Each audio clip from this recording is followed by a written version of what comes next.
ফজর আলী আমার ঘরে আইছে দরজা ভাঙা, ঠিক আছে, আইয়া অত্যাচার করছে, আপস শুনছে, পরে ছেলের আইছে, আমারও মারছে, হজর আলীরও মারছে।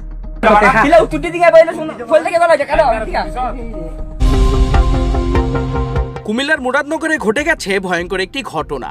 রাতের আধারে বাড়ির দরজা ভেঙে এক নারীকে ধর্ষণের পর ভিডিও করে তা সামাজিক যোগাযোগ মাধ্যমে ছড়িয়ে দেওয়া হয়। এই নির্মম ঘটনায় আজ পুলিশ প্রধান আসামি ফজর আলী সহ 5 জনকে গ্রেফতার করেছে। কুমিল্লার মুরাদনগরে ঘটে গেছে ভয়ঙ্কর একটি ঘটনা।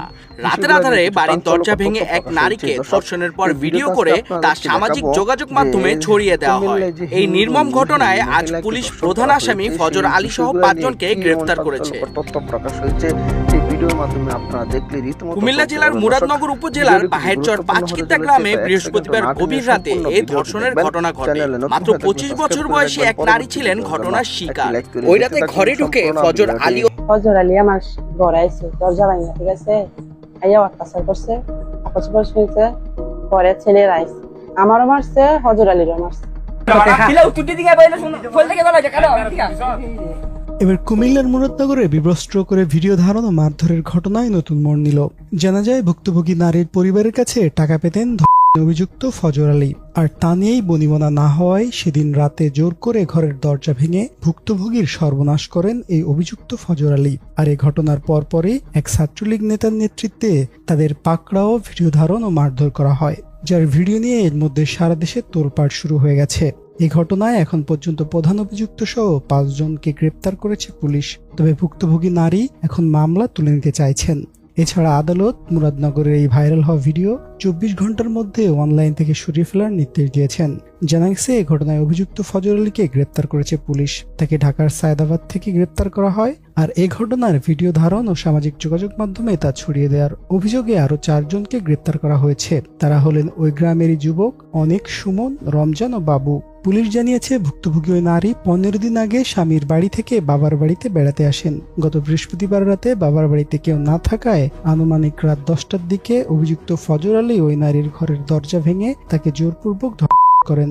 আর এ সময় হানা দেয় প্রতিবেশী 4 যুবক। তারা এই ভুক্তভোগী নারী ও ফজর আলীকে মারধর করে এবং ভিডিও ধারণ করে। আর ওই আপত্তিকর ভিডিও পরবর্তীতে সামাজিক যোগাযোগ মাধ্যমে ছড়িয়ে দেয়। এই ঘটনায় ওই নারীর করা ধর্ষণ মামলায় গ্রেপ্তার করা হয়েছে অভিযুক্ত ফজর আলীকে। আর ভিডিও ছড়িয়ে দেওয়ার কারণে পর্নোগ্রাফি মামলায় গ্রেপ্তার করা হয়েছে বাকি 4 যুবককে।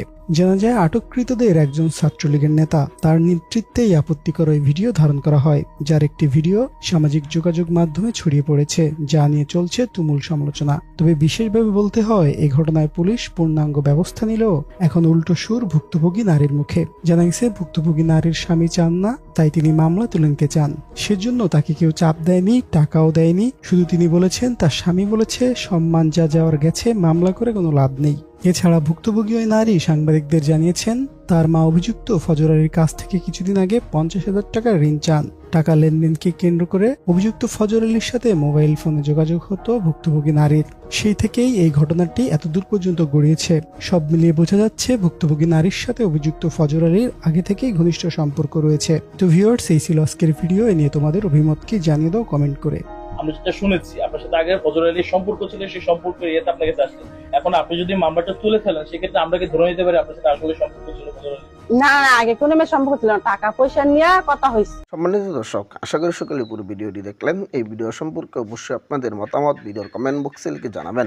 দর্শক, ইতিমধ্যে কিন্তু আপনারা দেখেছেন কুমিল্লায় সে হিন্দু প্রবাসী মহিলার যে বিষয়টা ইতিমধ্যে সামাজিক যোগাযোগ মাধ্যমে ভাইরাল হয়েছে, সেখানে আসলে মূল ঘটনা কি ঘটেছিল ইতিমধ্যে কিন্তু এই ভিডিওতে আপনারা দেখেছেন। দর্শক, অবশ্যই এই ভিডিও সম্পর্কে আপনাদের মতামত ভিডিওর কমেন্ট বক্সে লিখে জানাবেন। এই ধরনের ভিডিওগুলো সবার আগে পেতে অবশ্যই চ্যানেলটিকে সাবস্ক্রাইব করে পাশে থাকা বেল বাটনটি অন করে রাখবেন পরবর্তী আপডেটগুলো সবার আগে পাওয়ার জন্য। আজকের মতো ভিডিওটা এখানে শেষ করলাম। দেখা হচ্ছে পরবর্তী ভিডিওতে। ভালো থাকবেন, সুস্থ থাকবেন। আসসালামু আলাইকুম ওয়া রাহমাতুল্লাহ।